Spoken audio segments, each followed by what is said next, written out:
अयं निजपरो वेति गणना लघुचेतसाम् उदारचरितानान्तु वसुधैव कुटुम्बकम्। चैतन्य चिन्तन हरेक बिहान 5 बजे वसन्त विश्वामित्रको साथमा। चैतन्य चिन्तन काठमाडौँमा रेडियो NRN 99.1 र नेपाली रेडियो नेटवर्क मार्फत देशैभरि। चैतन्य चिन्तन। ओम सर्वे भवन्तु सुखिनः, सर्वे सन्तु निरामयाः, सर्वे भद्राणि पश्यन्तु, मा कश्चित् दुःखभाग् भवेत्।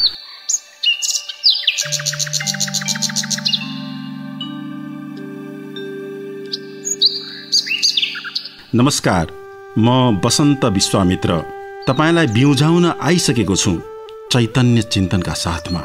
चराहरू चिरबिर चिरबिर गर्दै बिहानी बोलाइरहेका छन्। डाँडामा घाम झुल्किन थाले। उठिसक्नु भयो होला। नउठेको भए उठ्नुहोस्, जाग्नुहोस्। कोही कोही नित्य नैमित्तिक कार्यमा व्यस्त हुनुहुन्छ होला। तपाईलाई शुभकामना छ। देश विदेशको यात्रामा हुनुहुन्छ भने शुभ यात्रा। संसारको जुन कुनामा भए पनि खुसी र सुखी रहनु शुभकामना। बिहानी यात्रामा हुनुहुन्छ, शारीरिक व्यायाम वा योगाभ्यासमा जहाँ जहाँ हुनुहुन्छ, शारीरिक, मानसिक र आध्यात्मिक रूपले स्वस्थ र मस्त रहनुहोस्। किताब कापी बोकी स्कुल कलेजतर्फ जाँदै हुनुहुन्छ भने अध्ययन सफल होस्। नयाँ कामको थालनी गर्दै हुनुहुन्छ भने कार्य सफल बनोस् शुभकामना। गाडी चलाउँदै रेडियो सुन्दै गर्नुभएको छ भने सावधानीका साथ गाडी चलाउनुहोला। वर्षाको बेला सडक छेउमा हिँड्ने मानिसलाई हिलो छ्याप्ने गरी नचलाउनु होला। बिरामी पर्नुभएको छ भने चाँडै निको होस्, शीघ्र स्वास्थ्य लाभको कामना गर्दछु। दुःख, पीडा या चिन्तामा हुनुहुन्छ भने चिन्ता छोड्नुहोस्। आफूलाई विश्वास लाग्ने आराध्यको आराधना गर्नुहोस्। चिन्तन गर्नुहोस्, सुख छ र त दुःख छ। सुख दुःख त घाम छाया जस्ता हुन्। अँध्यारो पछि उज्यालो भए जस्तै दुःखपछि सुख अवश्य आउनेछ। समस्या कसलाई छैन र? तैपनि खुसी साथ हिँड्नुपर्छ। समस्या भन्ने कुरा समाधान गर्नका लागि हो। हरेक बिहानीले राम्रो दिनको सुरुवात गर्दछ। हामी पनि आजको दिनलाई शुभ र फलदायी बनाउन रामायणको वाचन गरौँ।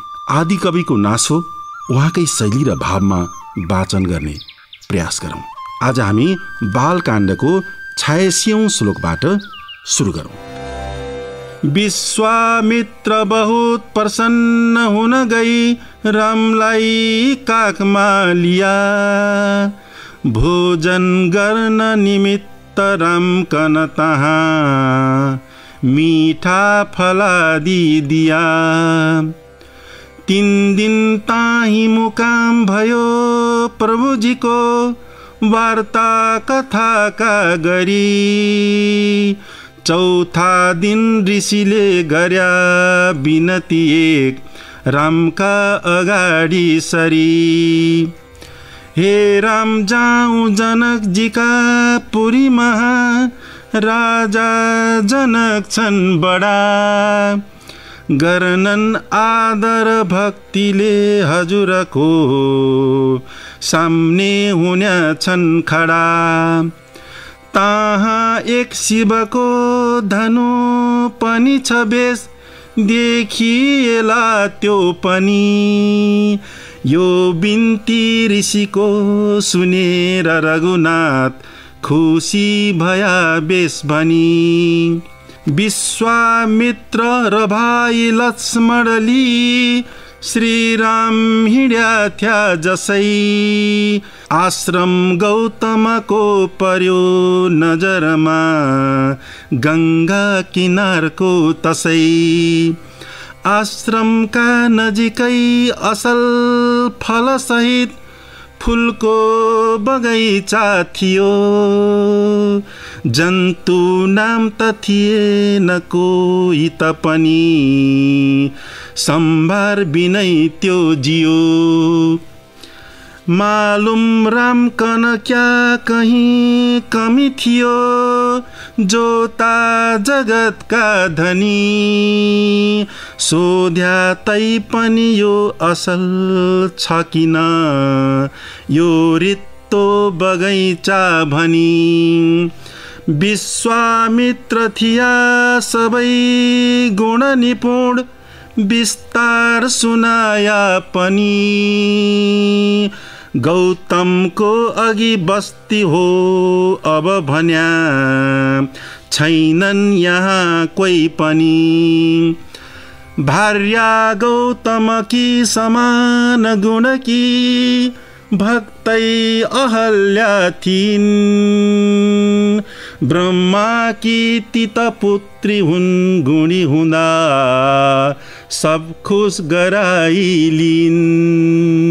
गौतम कार्य निमित्त दुर्जम गया, रूप गौतमै का सरी। धारी गौतम पत्नीका नजिकमा, इन्द्रै अगाडि सरी। 90औं श्लोकसम्म वाचन गर्यौं। यी श्लोकमा ताडका र सुबाहुको वध तथा मारिचको निराकरण पछि अहल्याको उद्धारसम्मको प्रसङ्ग छ।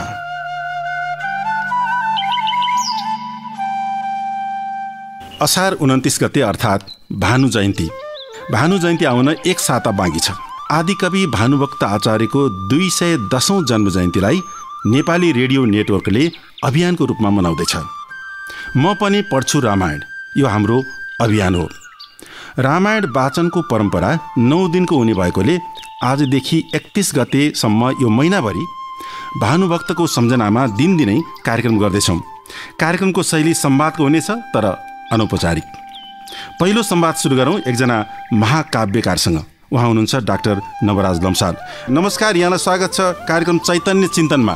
हस्, धेरै धेरै धन्यवाद। तपाईँको दुईटा कुरा मन पर्यो, चैतन्य चिन्तन भनेको पनि मन पर्यो, अनि 9 दिनसम्म रामायण म पनि पढ्छु रामायण भनेको यो श्रृङ्खला पनि मन पर्यो। यो कति राम्रो सोच, कति पवित्र, कति सकारात्मक, कति सृजनशील र कति हार्दिक सोचको प्रारम्भ गर्नुभयो, त्यसको लागि धन्यवाद। र पहिलो दिन म आफै पाहुना भएर मेरो श्रद्धेय कवि आदिकवि भानुभक्त आचार्य र श्रद्धेय कृति रामायणमाथि सम्झना गर्न पाएँ। तपाईँलाई धेरै धेरै साधुवाद। कार्यक्रमको अभियान नै म पनि पढ्छु रामायण भएको हुनाले हामी सुरुमा यहाँको आवाजमा, यहाँको मिठो स्वरमा रामायणका श्लोकहरू सुन्छौँ। भोकी मैले निन्याउरी न त कपाल कोर्या कि सब केस उसै, लट्टा मात्र गर्या कि खाली भुइँमा हेरिरया कि तसै। राम राम राम यति मात्र बोलिरहँदी, देख्या र साना भई पातका अन्तरमा लुक्या ती हनुमान रुखका उपरमा गई। यो चाहिँ मैले पढ्न सक्ने, जान्न सक्ने र म आफै कविता लेख्न सक्ने, छन्दमा र गद्यमा कविता लेख्न सक्ने नवराज लम्साल भइसकेपछि मैले पढेको। तर मैले नचिन्दै नजान्दै मैले सुनेको रामायण चाहिँ यस्तो थियो। भोकी मैले निन्याउरी न त कपाल कोर्या कि सब केस उसै, लट्टा मात्र गर्या कि खाली भुइँमा हेरिरया कि तसै। राम राम राम यति मात्र बोलिरहँदी, देख्या र साना भई पातका अन्तरमा लुक्या ती हनुमान रुखका उपरमा गई। यसरी रामायण चाहिँ मैले बाको मुखबाट सुनेको थिएँ, हजुरबा हजुरआमाहरूको मुखबाट सुनेको थिएँ, र बिहे गरेपछि ससुराली जाँदा सासुआमाको मुखबाट पनि लामो समयसम्म मैले यसै गरी सुनेको थिएँ। यहाँलाई धेरै धेरै धन्यवाद मिठो स्वरका लागि। रामायणको श्लोक सुनियो, अब रामको कुरा गरौँ। रामलाई यहाँले कुन रूपमा हेर्नुहुन्छ? रामायणको जुन राम पात्र छ त्यसले हामीलाई के सन्देश दिन्छ? यो चाहिँ कस्तो हुँदो रहेछ भने राजनीतिक संविधान चाहिँ बेला बेला बदलिरहन सक्छ। राजनीतिज्ञहरूको स्वार्थ अनुरूप संविधानमा तलमाथि हुन सक्छ, तर एउटा आस्थाको, एउटा विश्वासको र मूलत एउटा सभ्यताको संविधान भनेको चाहिँ त्यो अलिखित हुने रहेछ। र त्यो अलिखित संविधानको जस्तो लाग्छ मलाई यी काव्यहरू, र यो काव्यहरूले निर्दिष्ट गरेका विचार, दर्शन र सिद्धान्तहरू चाहिँ समाजका आदर्श हुन् जस्तो लाग्छ।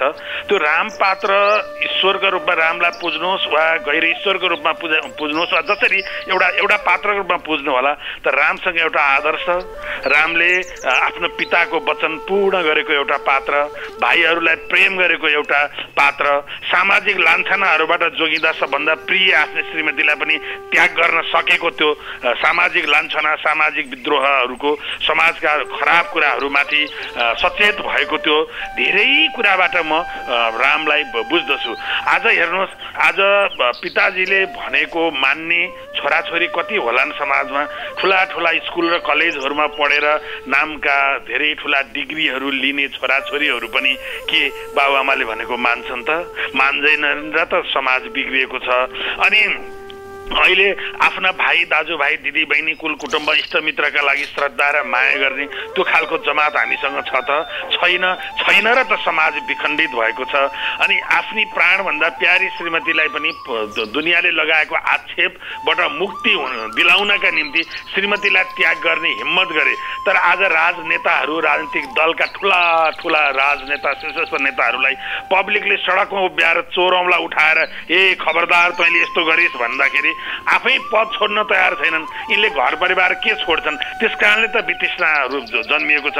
हेर्नुहोस्, त्यो राम सम्पूर्ण आदर्श र सच्चरित्रको एउटा केन्द्र हो भन्ने ठान्दछु।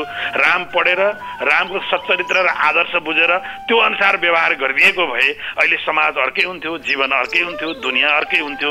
हामीले रामायण पढ्यौँ, राम पढेनौँ। हामीले आस्था पढेनौँ र शुद्ध र सच्चरित्र पढेनौँ। त्यस कारणले हामीलाई सुधार्न सक्ने सत्पात्रका रूपमा म रामलाई लिन्छु। यहाँले रामको बारेमा सुनाउनु भयो। अब घर घरमा राम पुर्याउने अर्थात् घर घरमा राम कथा पुर्याउने भानुभक्त आचार्यलाई यहाँले कसरी सम्झाउनुहुन्छ? यो राम कथा साह्रै मिठो कुरा हो। शिक्षाको एउटा सिद्धान्त छ, स्थूलबाट सूक्ष्मतिर जाने भन्ने। जुन चिज स्थूल चिज हो त्यसबाट सूक्ष्मतिर जाने। रामलाई रामका रूपमा र राम कथाको रूपमा त्यसलाई स्थूल रूपमा तपाईँ जसरी हेर्नुहुन्छ, तर सूक्ष्मता चाहिँ भनेको हाम्रो अन्तर्चेतनाको भित्र लैजाने हो। किताबहरूले नि, शिक्षाले पनि, चेतनाले नि हामीलाई त्यही कुरा सिकाउँछ, त्यही कुरा दिन्छ। र राम कथा पढ्नु भनेको आफ्नो मन शुद्ध बनाउनु हो, लोभहरूबाट बाहिर निस्कनु हो, अहङ्कारबाट बाहिर निस्कनु हो, प्राप्तिबाट बाहिर निस्कनु हो। यसो भन्दा नवराज लम्सालले बिहान बिहानै आदर्श उकल्यो, आदर्श कुरा गर्यो, अरूलाई आदर्शको पाठ सिकायो भन्लान् मान्छेहरूले। त्यसका प्रति म क्षमा चाहन्छु। तर हामीले समाजका प्रति आवश्यकता भन्दा बढ्ता लोभ गऱ्यौँ, प्रकृतिले हामीलाई दिने भन्दा बढ्ता लोभ गऱ्यौँ, प्रकृतिबाट हामीले प्राप्त गर्न मिल्ने चिज भन्दा बढ्ता लोभ गऱ्यौँ, हामीले बढ्ता खोज्यौँ, बढ्ता चिजको लोभ र सञ्चय गऱ्यौँ। प्रकृतिले यो संसारमा भएका सबै मान्छेलाई खान पुग्ने, लाउन पुग्ने, बस्न पुग्ने, वासस्थान खान पुग्ने सबै चिज दिएको छ।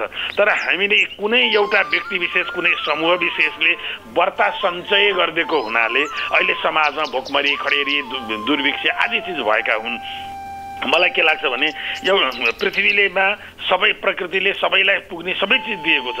मानिलिनु 10 जनालाई 10 प्लेट खाना छ भनेदेखि 10 जनाले एक एक प्लेट बाँडेर खाए पुग्थ्यो। तर कोही एउटाले 4 प्लेट घरमा संग्रह गरेर लुकाएर राख्थ्यो र 4 जना भोकै भयो। त्यसैले यस्ता राम कथाहरूले के सङ्केत गर्छन् भने समाजमा सबैलाई आत्मवत् सर्वभूतेषु यपश्यति स पण्डित भने जस्तो एक दिन नारद सत्य लोक पुगे गया लोकको गरौँ हित भने रामायण पढ्यौँ नि, यहाँ दुईटा लोक छ क्या। एउटा सत्य लोक पुगी गएको, एउटा लोकको हित गरौँ भने।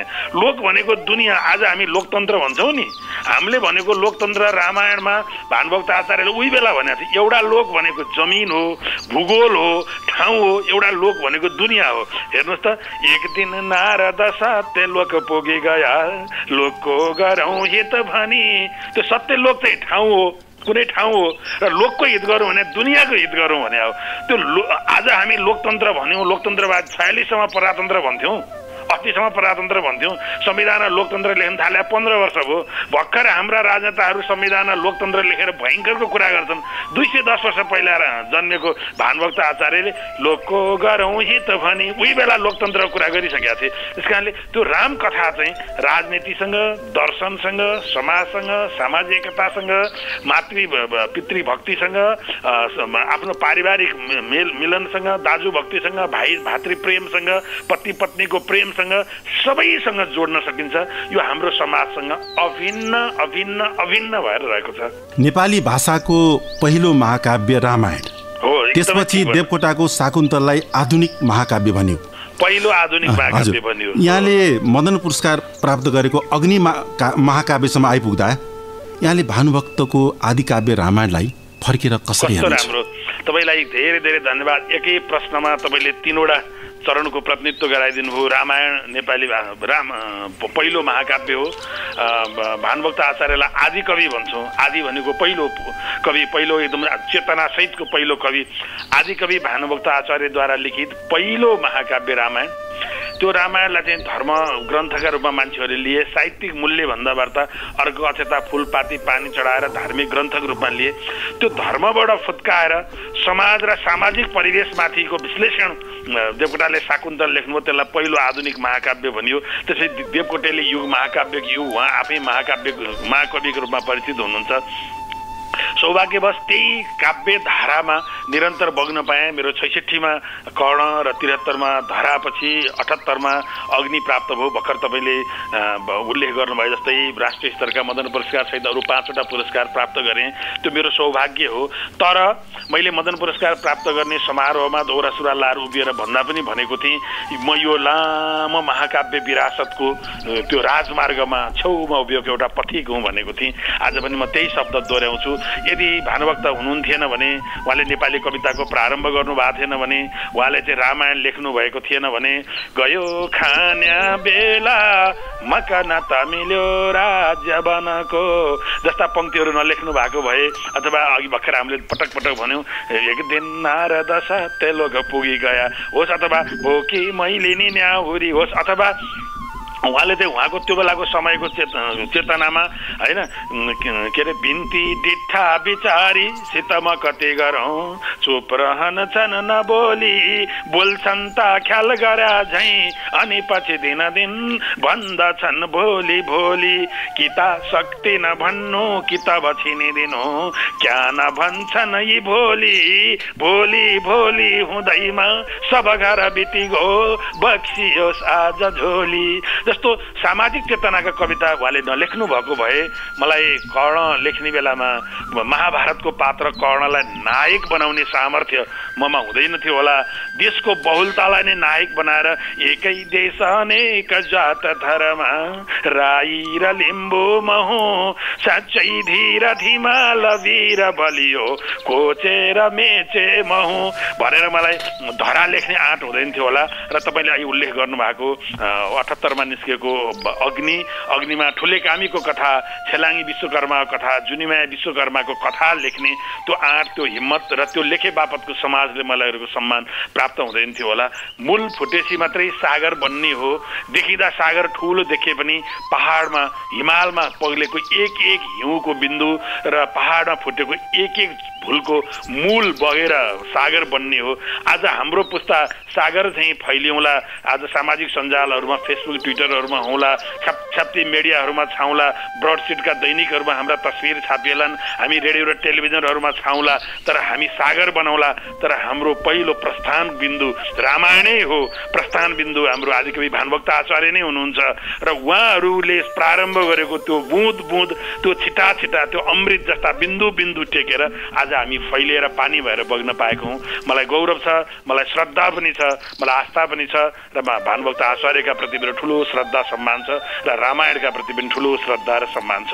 एउटा मनैभित्रको प्रश्न, जस्तो रामचरितमानस व्यासाचार्यहरूले व्यास गद्दीमा गाउँछन्, जस्तो वाल्मीकि रामायण गाइन्छ, अध्यात्म रामायण पनि गाइन्छ अथवा वाचन गरिन्छ, तर भानुभक्त रामायण मैले व्यासमा गाएको अथवा पढेको सुनेको छैन होइन।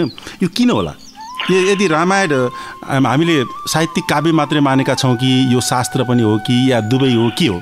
यो वास्तवमा एक प्रकारले साहित्यिक काव्य पनि हो, यो शास्त्र पनि हो, यो दर्शन पनि हो, यो विचार पनि हो। यो सबै चिज मिसिएको एउटा अद्भुत चिज हो। अस्ति एउटा समारोहमा एकजना विद्वानले भन्दै हुनुहुन्थ्यो, मैले रामायण राम्रोसँग पढेको रहेनछु, रामायण बुझेको रहन्छु, ब्रह्मज्ञानी हुनुहुँदो रहेछ आदिकवि भानुभक्त आचार्य, त्यो ब्रह्मज्ञानी ब्रह्मतत्त्व बुझेको मान्छे हुनुहुँदो रहेछ भनेर भाषण गर्दै हुनुहुन्थ्यो।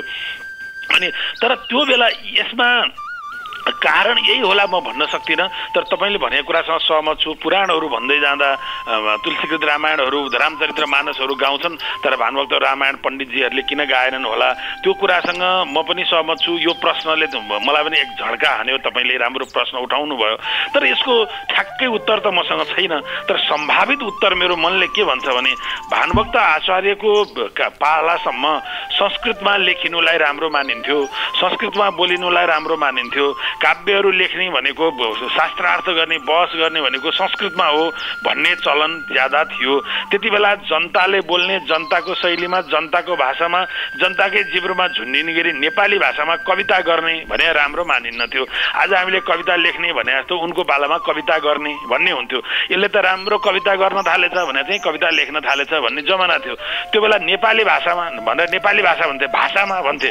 अनि भाषामा कविता गरेछ भने चाहिँ नेपाली भाषामा लेखेछ भने चाहिँ संस्कृत नजान्ने रहेछ, यो विद्वान रहन्छ, बुद्धि रहन्छ, नेपाली भाषामा लेखेछ भनेर अलि दृष्टिले हेर्ने जमाना नि थियो। त्यस कारण त्यो बेलाका पण्डितहरूले चाहिँ नेपालीमा लेखेको भनेर संस्कृतका पङ्क्तिहरू भट्ट्यायो भने मात्रै विद्वान हुन्छ भन्ने भ्रमको प्रभावले निरन्तर रामायणमाथि श्रद्धा नगरिएको हुनसक्छ।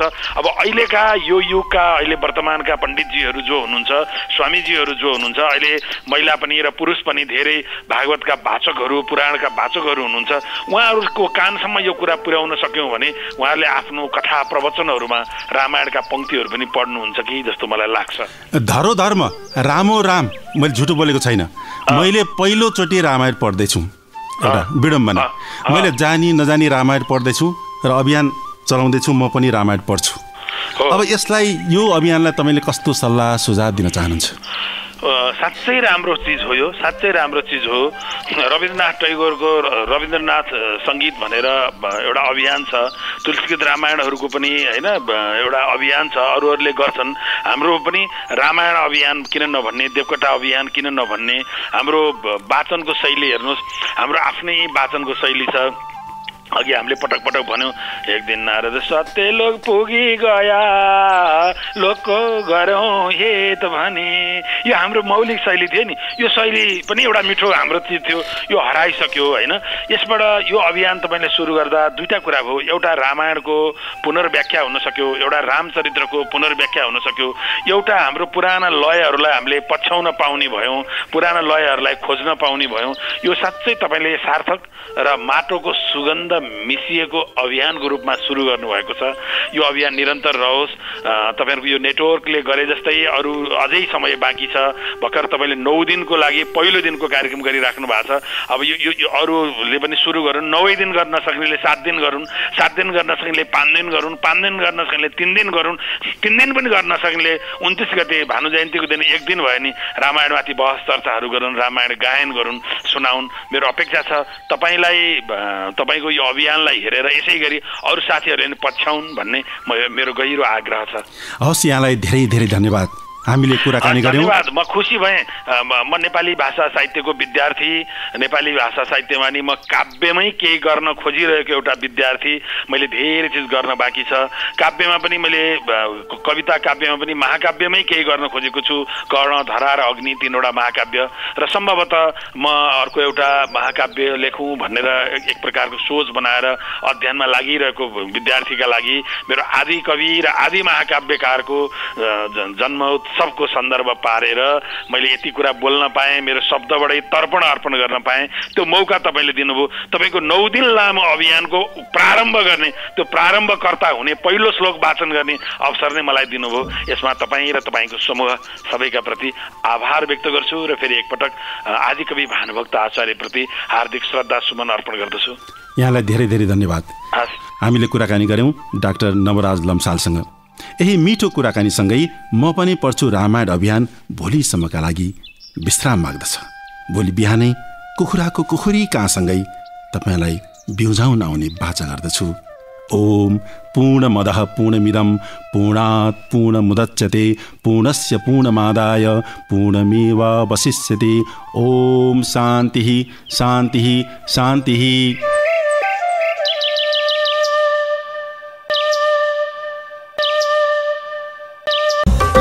Nepali radio network.